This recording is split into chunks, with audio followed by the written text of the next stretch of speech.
telapak tangan, terus tidur, dan yang terakhir bersentuhan.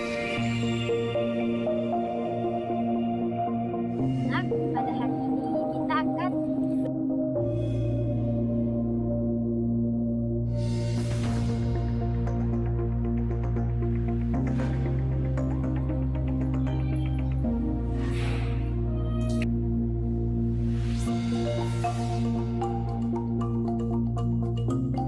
yang dapat menghalangi masuknya air kepada anggota wudhu.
Anak-anak, pada hari ini kita akan belajar tentang wudhu.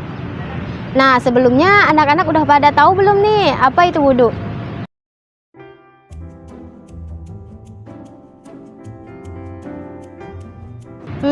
Belum tahu ya? Baiklah, Ibu akan menjelaskan apa itu wudhu. Wudhu artinya bersuci dengan air. Air yang kita gunakan untuk berwudhu itu haruslah bersih dan tidak kotor. Nah, wudhu juga merupakan salah satu syarat sah dalam sholat.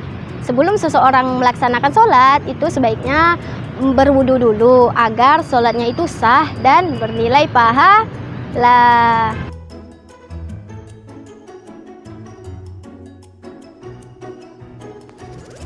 Bersuci dengan air. Air yang digunakan untuk bersuci haruslah air yang suci dan mensucikan. Air yang suci dan mensucikan adalah semua air yang turun dari langit, semua air dari dalam tanah atau air murni yang dapat digunakan untuk bersuci. Air yang digunakan untuk bersuci ada 7 macam, yakni air hujan, air laut, air sungai, air sumur, air mata air, air salju, dan air dari hasil hujan es.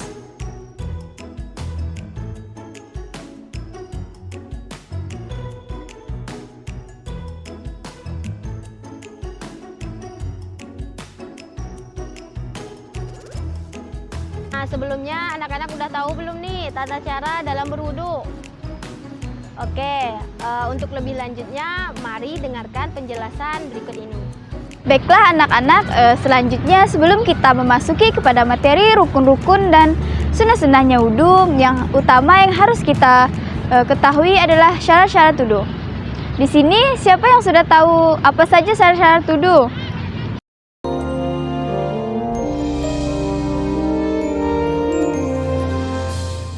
Baiklah, syarat wudu yang pertama itu beragama Islam.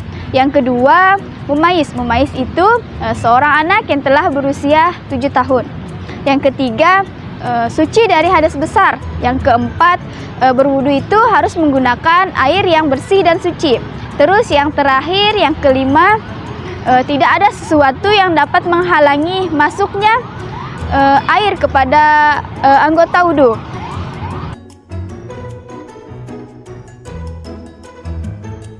Ada syarat sah wudu. Syarat sah wudu yaitu hal-hal yang harus dipenuhi sebelum melakukan wudu. Yang pertama, beragama Islam. Jadi selain orang Islam, jika dia berwudu maka wudunya tidak sah. Yang kedua, mumayyiz.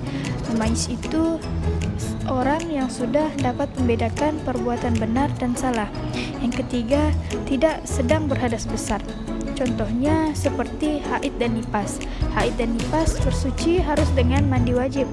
Yang keempat, menggunakan air suci dan mensucikan. Air yang suci dan mensucikan yaitu air yang bersumber dari tanah dan yang turun dari langit, seperti mata air dan air hujan. Yang kelima, tidak ada yang menghalangi sampainya air ke kulit, misalnya cat kuku yaitu kutek, getah, dan sebagainya. Jika ingin berwudu, hal yang menghalangi itu harus dibersihkan terlebih dahulu.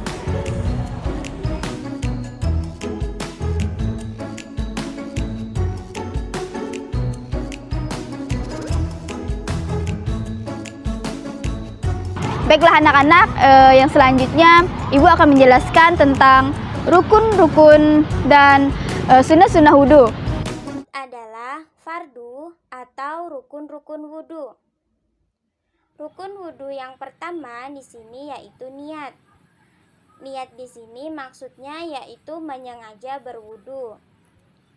Nah, niat wudu sendiri bunyinya seperti Nawaitu wuduha li raffil hadasil askhari fardha lillahi ta'ala, yang artinya aku berniat berwudu untuk menghilangkan hadas kecil fardu karena Allah Ta'ala. Rukun yang kedua yaitu membasuh muka. Adapun batas muka yang wajib dibasuh ialah dari tempat tumbuh rambut kepala sebelah atas sampai kedua tulang dagu sebelah bawah. Lintangnya dari telinga ke telinga. Seluruh bagian muka yang tersebut tadi wajib dibasuh dan tidak boleh tertinggal sedikit pun. Bahkan wajib dilebihkan sedikit agar kita yakin terbasuh semuanya. Rukun yang ketiga yaitu membasuh kedua tangan sampai siku. Maksudnya, siku juga wajib dibasuh. Rukun yang keempat yaitu menyapu sebagian kepala. Walaupun hanya sebagian kecil, sebaiknya tidak kurang dari selebar ubun-ubun, baik yang disapu itu kulit kepala ataupun rambut. Rukun yang kelima yaitu membasuh kedua kaki sampai mata kaki, dan dimulai dari kaki yang sebelah kanan. Kemudian rukun yang terakhir yaitu menertibkan rukun-rukun di atas. Setelah rukun-rukun wudu, ada juga yang dimaksud dengan sunnah-sunnah wudu. Maksud dari sunnah di sini yaitu apabila dikerjakan mendapat pahala dan apabila ditinggalkan tidak berdosa. Nah, sunnah wudu yang pertama yaitu membaca bismillah pada permulaan wudu. Sunnah yang kedua yaitu mencuci kedua telapak tangan sampai pergelangan tangan sebanyak 3 kali.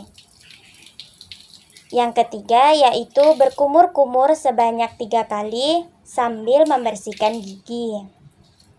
Yang keempat yaitu membersihkan lubang hidung sebanyak 3 kali. Yang kelima yaitu mengusap telinga.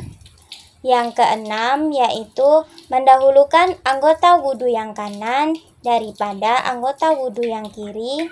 Dan yang terakhir yaitu membaca doa setelah wudu. Adapun bacaan doa setelah wudu seperti Asyhadu an la ilaha illallah wahdahu la syarikalah wa asyhadu anna Muhammadan abduhu wa rasuluh. Allahumma ja'alni minat tawabina wa ja'alni minal mutatahhirina wa ja'alni min ibadikas salihin.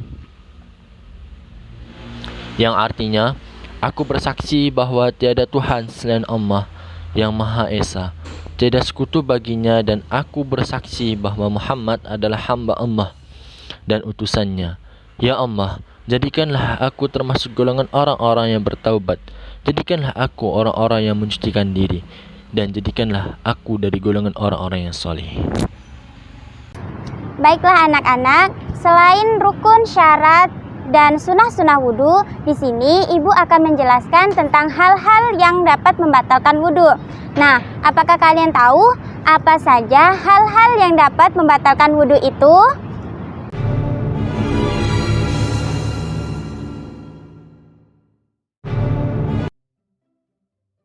Selanjutnya, terdapat beberapa hal-hal yang dapat membatalkan wudhu seperti kencing, kentut, buang air besar, tidur, dan bersentuhan antara laki-laki dan perempuan yang bukan mahram.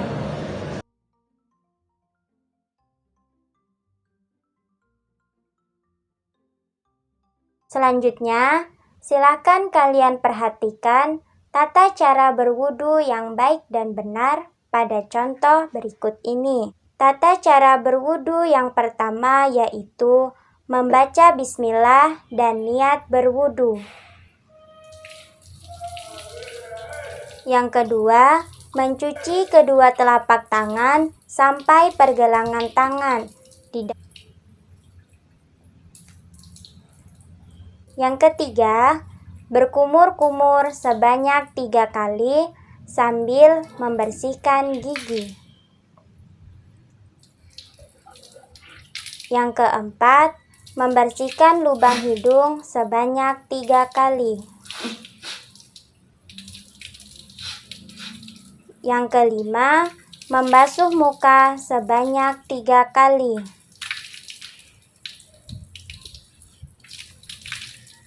Yang keenam, membasuh kedua tangan sampai siku sebanyak 3 kali dan didahului tangan kanan lalu tangan kiri. Yang ketujuh, mengusap kepala dengan tangan yang dibasahi. Yang kedelapan, mengusap telinga kanan dan kiri. Yang kesembilan, membasuh kedua kaki sampai mata kaki dan didahului kaki kanan lalu kaki kiri. Dan yang terakhir yaitu berdoa setelah wudu.